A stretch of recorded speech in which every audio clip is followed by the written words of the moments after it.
Howdy folks, we're out here today in the Walker Pass area looking at one of the main plant species that dominates this area.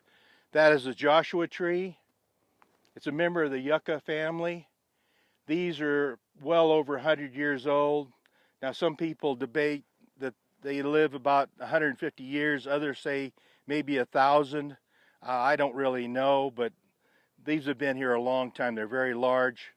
If you notice a branching in the limbs, that's due to a weevil that feeds on the terminal bud and causes it to die, and then it splits, and that's why all this branching takes place.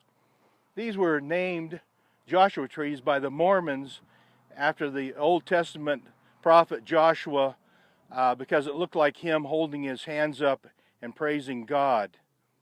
They grow about 3 inches a year. And the Native Americans in this area use the fibers from the tree to make sandals to wear. Moving on, if you look over here to my right, you'll see some pinyon pine trees.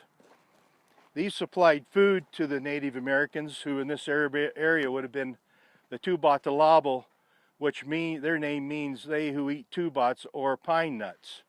So this is very appropriate for this area. They would scout an area way ahead of harvest to make sure that when they moved to that area to harvest the nuts, that the trees had a good supply of cones. They would then pull the cones down using a hook made out of a branch, collect the pine cones, then they would build a fire, put dirt over the fire, pile the cones on top of that fire, or the dead fire, and then pour dirt over that. That in turn would heat up the cones, forcing them to open up and let the seeds fall out.